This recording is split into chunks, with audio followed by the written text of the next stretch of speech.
शाब्दिक व्यावहारिक सांस्कृतिक अभिव्यक्तिः। लक्षिताधिगमविशेषाः अर्थात् लक्ष्यसाधनेषु अष्टज्ञानसम्बन्धानि सोपानानि ज्ञानमपि आवश्यकं वर्तते। ते अधोलिखिताः। 1. व्याकरणज्ञानं भाषाज्ञानानि व्याकरणसम्बद्धतत्त्वानि अवधेयानि। व्याकरणं भाषायाः संस्कारं सम्पादयते। प्रकृतप्रत्ययविभागेन शब्दानां व्युत्पत्तिरत्र ज्ञायते। बृहद्रूपेण वर्ण, शब्द, वाक्य, लिङ्गविवेचनमेवं च सन्धि समास कारक विभक्ति प्रत्ययादि ज्ञानमावश्यकं वर्तते। 2. आध्यात्मिकज्ञानं संस्कृतभाषा आध्यात्मिकता च अनयोर्मध्ये परस्परं घनिष्ठ। आध्यात्मिकज्ञानसम्पादनाय संस्कृतसाहित्यादिग्रन्थान् अध्येतव्याः। 3. आनन्दानुभूतिः छात्रेषु आनन्दानुभूतिसम्पादनं। रमणीयान् श्लोकान् गद्यखण्डान् च कण्ठस्थीकरणे प्रेरणादानं। 4. रसानुभूतिः काव्यजगत् रसमयमस्ते। गद्यपद्येषु ये रसाः आगच्छन्ति तेषां रसानुभूतिरावश्यकी। रसानुभूतिर्नास्ति चेत् विशिष्टसंस्कृतश्लोकपठनं व्यर्थमेव। काव्य रस अलङ्कार ध्वनिज्ञान शैली भेदादि ज्ञानसम्पादनम्। 5. अवगाहनं भापायामवगाहनम् इति लक्षिताधिगमविशेषाः। अध्याप्यमानमधीतञ्च सर्वमवगाहनयुतं यदा भवति तदैव पाठाः स्पष्टयः भवेयुः। सम्बद्ध उदाहरणानि साम्यभेदसारांशग्रहणं लक्ष्यलक्षणयोः समन्वयादि ज्ञानसम्पादनम्। 6. भाषान्तरीकरणसामर्थ्यम्। अद्यतनेषु दिनेषु छात्राः अनेकभाषाणाम् अध्ययनं कुर्वन्ति। संस्कृतछात्रास्तु इतरछात्राणामपेक्षया एकां भाषाम् अतिरिक्ततया अध्ययनं कुर्वन्ति। एतादृशेषु समयेषु कदाचित् प्रयत्नेन द्वयोर्भाषयोर्मध्ये करणीयो भवति। प्रत्येकभाषायाः मूलभावस्य च पूर्णतः संरक्षणम्। 7. भाषेतरांशानां ज्ञानं संस्कृते गद्यपद्यरूपकव्याकरणसम्बद्धाः पाठाः आसन्। भाषासु छात्राणां सर्वाङ्गीणविकासाय भाषेतरांशा योजिताः।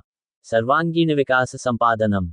आधुनिकविज्ञानप्राविधिकांशयोः मौलिकस्वरूपबोधनम्। 8. संस्कृतिसम्प्रदायज्ञानं संस्कृतिः सम्प्रदायः एतौ द्वौ प्रत्येकभाषायाञ्च स्तः। संस्कृतविषये एतयोः द्वयोः महत्प्रामुख्यमस्ति। संस्कृतिमूलं संस्कृतम् इति। न कौशलात्मकज्ञानम्। मूलतः विचारग्रहणं विचाराभिव्यक्तिरित्येतत् द्वयं भाषायाः शिक्षणस्य प्रधानमुद्देश्यं भवति। भाषितस्य श्रवणेन, लिखितस्य वाचनेन विचारग्रहणं सिद्ध्यते। तथा भाषणेन लेखनेन च विचाराभिव्यक्तिः क्रियते। एवमेतेषां चतुर्णामुद्देश्यानां साधनाय विभिन्नाः क्रियाः भवन्ति विभिन्नेषु स्तरेषु। स्तरानुगुणमुद्देश्यानां विवेचनमत्र विचारितम्। भाषाधिगमस्य स्वाभाविकः मनोवैज्ञानिकश्च क्रमः वर्तते श्रवणं, भाषणं, पठनं, लेखनञ्च। छात्रान् विद्यालयस्य विविधकार्यक्रमैः परिचितान् कृत्वा तेषां रुचिः विकासनीया येन छात्राः समावस्थायाः छात्रैः सह परस्परं कार्यकरणं निर्देशानां पालनञ्च शिक्षेरन्। यथा 1. श-श-सज्ञ इति वर्णानामुच्चारणे ध्वनिभेदानुस्मरणम्। 2. क्ष-क्ष-ष्ट-च-छ-सदृशसंयुक्ताक्षराणामुच्चारणे ध्वनिभेदस्मरणम्। 3. भाषणं सन्दर्भोचितं यथा स्यात् तथा सम्पादनम्। 4. गद्यपद्ययोः पठने भेदज्ञापनम्। 5. विना सभाकम्पं सधैर्य भाषयितुम् अवकाशप्रकल्पनम्। 6. विरामार्धविरामयोः भेदश्रावणम्। 7. समवेगेन भाषणं स्यात्। 8. ध्वनिलिप्योः स्पष्टः सम्बन्धः यथा स्यात् तथा पठनम्। 9. अर्थावगाहनपूर्वकं पठनाय अवकाशप्रकल्पनम्। 1-0. अविच्छिन्नं भाषणं यथा स्यात् तथा सम्पादनम्।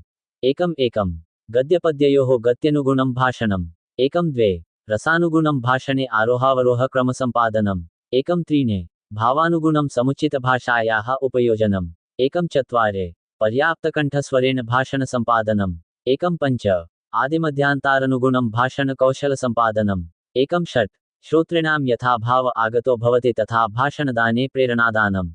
1-7. विरामार्धविराम अनुगुणं भाषणम्।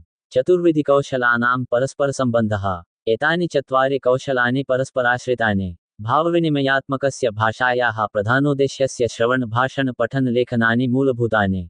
श्रवणात् भाषणं, भाषणात् पठनं, पठनात् लेखनं कठिनमिति विमर्शकाणामभिप्रायः। लेखनस्य पठनम् आधारम्। श्रवणस्य भाषणपठनलेखनानि, भापणस्य श्रवणपठनलेखनानि, पठनस्य श्रवणभाषणलेखनानि, लेखनस्य श्रवणभाषणपठनानि आधारभूतानि। अतः कौशलचतुष्कमेतत् अन्तसम्बद्धं, परस्पराश्रितं च वर्तते। शिक्षकः छात्राणां कृते चतुर्विधकौशलानां प्राधान्यं, आवश्यकतां च सम्बोध्य तान् चतुर्वप एतेषु कौशलेषु समकुशलतां सम्पादने प्रेरयेत्। च कौशलानामनुप्रयोगः। शिक्षकः शिक्षार्थी पाठ्यवस्तु चेते। अध्यापकः शिक्षार्थी पाठ्यवस्तुनः ज्ञानं प्रददाति। शिक्षक छात्रयोः मध्ये अन्तः क्रिया भवते, यया छात्रः अधिगच्छते। अध्यापकः अस्य अधिगमस्य कृतं नूतनवैज्ञानिकविधीनाम् उपयोगं करोति। विभिन्नकौशलानाम् आधारेण छात्रान् पाठयति। कौशलानां माध्यमेन ज्ञानसम्पादनं व्यवस्थितं च भवति। कौशले कुशलता भवति पठनशिक्षणक्षेत्रे तस्य शिक्षणस्य महत्त्वम् अधिकं वर्तते यस्य सम्पादनं विभिन्नकौशलैः क्रियते। एतैः कौशलैः शिक्षणस्य विकासः भवति। कौशलसम्पन्नाध्यापकः छात्रेषु कुशलताम् उत्पादयितुं समर्थो भवति। शिक्षणकौशलं सा विशिष्यनुदेशनप्रक्रिया भवति या अध्यापकेन निर्दिष्टेदेशानां प्राप्त्यर्थं कक्षाशिक्षणे प्रयुज्यते। शिक्षणकौशलार्थम् अध्यापकानां कृते शिक्षणबिन्दूनां व्यवस्थितनिर्धारणेन साकं विचारप्रकटनं छात्राणां पूर्वज्ञानमावश्यकं भवति। यथा प्रमुखानि कौशलानि। 1. प्रश्नोत्तरकौशलम् अध्यापनप्रक्रियायां प्रश्नानामुत्तराणां च विशिष्टस्थानं भवति। प्रश्नैः अध्यापकः विषयवस्तुस्पष्टीकरणस्य प्रयासं करोति। प्रश्नैः एव अध्यापने बालकानां ग्राह्यतायाः अवबोधनस्य च ज्ञानं भवितुमर्हति। अध्यापनस्य साफल्यं न्यूनाधिकरूपेण प्रश्नकरणस्य कुशलतायाः उपरि निर्भरं भवति। स्मृत्यात्मकप्रश्नाः, विचारात्मकप्रश्नाः, निबन्धात्मकप्रश्नाः, लघुतरात्मकप्रश्नाः, वस्तुनिष्ठप्रश्नाः इति प्रमुखप्रश्नानां प्रकाराणि।